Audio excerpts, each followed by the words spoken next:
Gadgets and Gizmos, brought to you by MTS.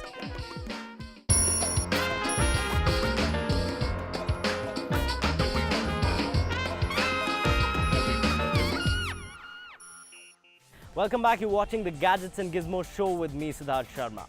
Now, phablets are becoming really popular in the Indian market. The only con being that to own a good phablet, you need to shell out a lot of money.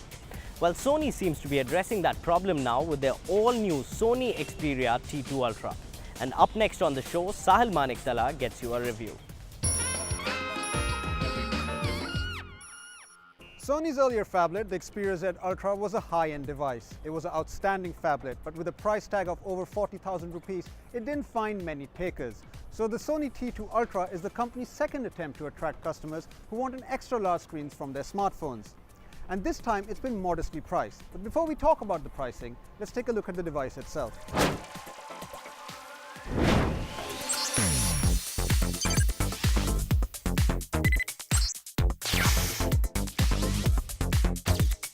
This next generation phablet from Sony sports dual SIM functionality and a very generous 6.0-inch screen. But despite its humongous size, the 7.7mm thick phone is quite easy to hold and fits comfortably in your pocket. When it comes to looks, the T2 does not disappoint. It is a sleek, slim and good-looking device with a black glossy finish to it. However, be warned that the back of the phone is a fingerprint magnet and is prone to scratches. So maybe buy a protective cover for this one.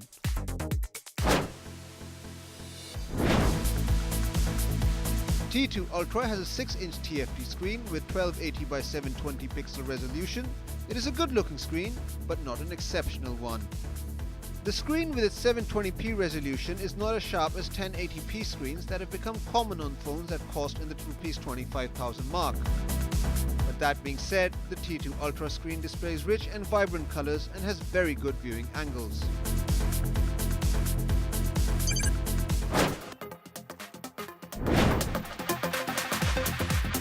The phablet is powered by Qualcomm Snapdragon 400 chipset and is equipped with a 1.4 GHz quad-core Cortex A7 processor. It has 1GB RAM, 8GB internal storage and supports for up to 32GB micro SD card. So when it comes to hardware, the Sony T2 Ultra does not really impress. However, Sony has optimized the software on the device very well. Powered by Android 4.3, the T2 Ultra did not face any lag issues while opening apps, scrolling through lists, or browsing images. Now, if you're a big gaming buff like me, then you're really going to appreciate the T2 Ultra. We already know that the phone has a massive screen, but add an Adreno 305 graphic chip to the equation and what you get is top quality gaming performance every time. I didn't face any lags whatsoever while playing games, and I was pretty impressed with the graphics.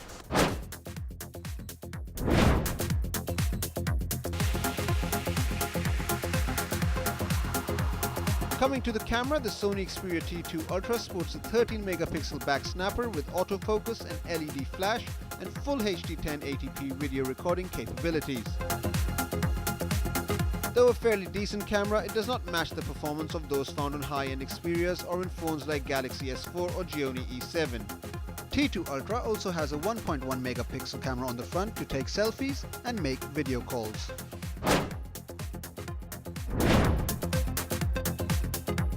Battery life is the highlight of the T2 Ultra.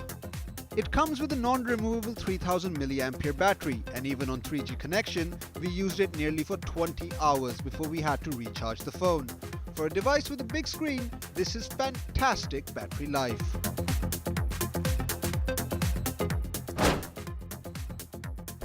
The Sony T2 Ultra is not a flagship product, and neither does it pretend to be one. Sony's goal over here was not to make a product that was the most beautiful looking one or the most expensive looking one, but rather to make a product that offered good value of money to its customers who want a big screen experience. This is a good product, and for a price tag of Rs 25,000, I think it's a bargain.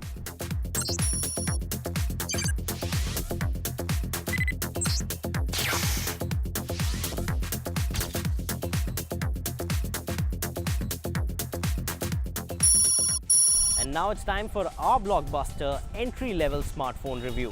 And this one is from the house of Poise. A smartphone that looks good and performs as well. And you can lay your hands onto this one for about 5,000 rupees.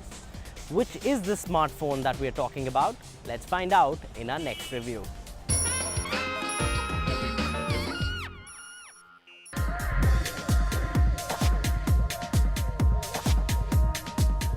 Popular Indian mobile phone brand Poise is known to make budget smartphones, and they never disappoint. And they were right on the money with their all-new offering, the Poise Smart Flow Poise Me 451, which is now available for an unbelievable price of Rs 5,499. In terms of specification, the Flow Poise has features which are standard in this price segment. It is powered by a 1.3 GHz dual-core processor backed by 512 MB of RAM and offers 4 GB of internal storage. The internal storage can also be expanded up to 32 GB using a micro SD card. The device runs on Android 4.2.2 Jelly Bean operating system and has dual SIM support. At 8.7mm, Poise Flow Poise has sharp curved edges and matte finished pearl white body. The Poise Me 451 is also outlined by a thick aluminium strip, making it look rather attractive. There are two speakers, one in the front just above the display and another one right next to the camera.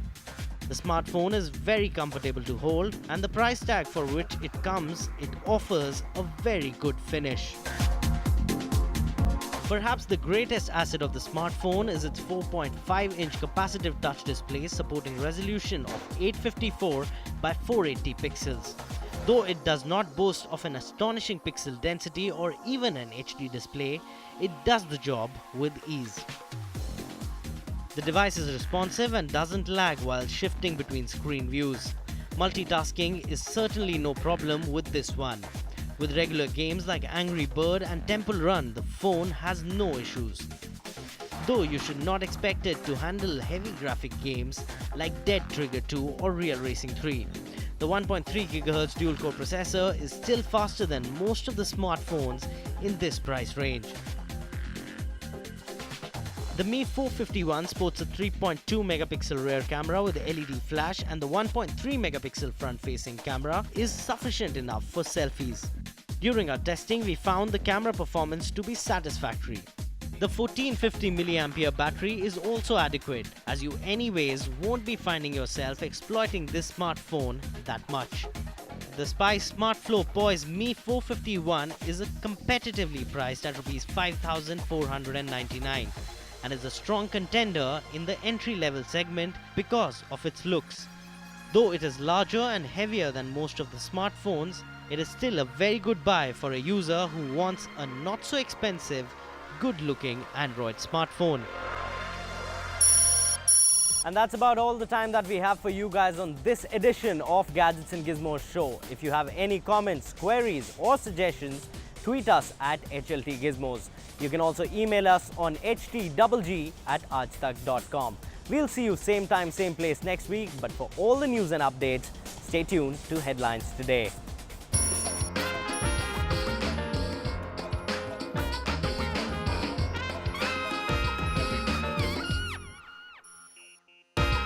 Gadgets and Gizmos, brought to you by MTS.